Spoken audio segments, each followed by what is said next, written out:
It's Dr. Janowski for Sonata. Today we're doing a really important and often overlooked area, which is the temples, especially in fit people who are athletic, just like Janetta is very athletic, thin body, thin face.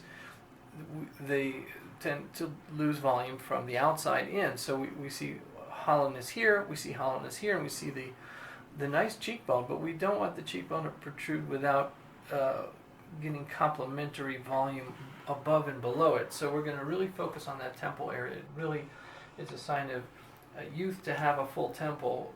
Again, females not as full as males, but still it's important to have really full, but still a little bit of mild concavity there. So we've already put some local anesthetic in here, as you can see, and we're going to treat these areas right here. So I'm going to use a cannula. There's really two philosophies on temple. One is you can go down to bone, or you can stay above the temporal fascia and just fill in superficially. I've tried both methods many times, and I think that, and it's also been shown in a study, that you get more mileage out of your filler if you stay in the superficial zone, but there are important vessels, so you definitely want to use a cannula when you do it. So we're going to stay superficial here. We're going to use Restylane Lift. I'm just going to put my pilot needle in there.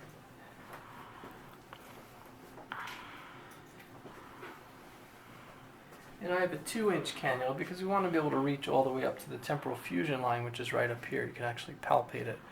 And so we're going to enter, and then we're going to just slowly advance our cannula. And it feels a little bit weird to the patient, but we also want to support the brow. So we're going to start there right at the brow line and fan all the way up to the temporal fusion line and inject in the retrograde fashion. And it's okay if it starts to look bumpy and lumpy initially. That will go away. We'll massage it and it will settle very nicely. The point is really just get the volume where you need it and make sure you cover the whole area. We're going to use a total of 1 syringe on each side, and I blend my product 1-to-1 with saline, so it's going to look like 2 syringes, but half of it is saline. So that's the first half there. Okay, so we completed the temples. Now we're going to treat that preauricular area, which is an area where we get hollow right underneath the zygoma. And really, again, looks good. We want some shadowing. We don't want to eliminate the shadowing, but it's a little deep there. So we're going to treat that really the very same way that we did the temple. We're going to stay in the subcutaneous plane, and we're going to use a cannula. So we've already prepped the area with a little bit of lidocaine with epinephrine, and we're going to use the same cannula, 2 inches, and we will fan it throughout that triangular area here, starting right here. So, yeah, we'll just be gentle. We'll get in that plane, and we will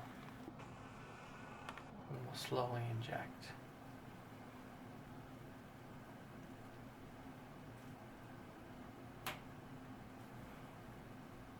Let's turn a little bit more. And we're going to fan it right up to that zygoma. Blunt that angle just a bit.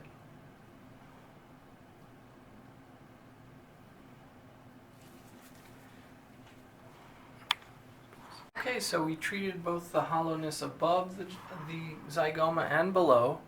You can see there's a little blanching from epinephrine, but that's okay. And it can look a little bit lumpy bumpy, but what we can see here is there's less of a concavity here, less of a concavity here if we look from the straight ahead view.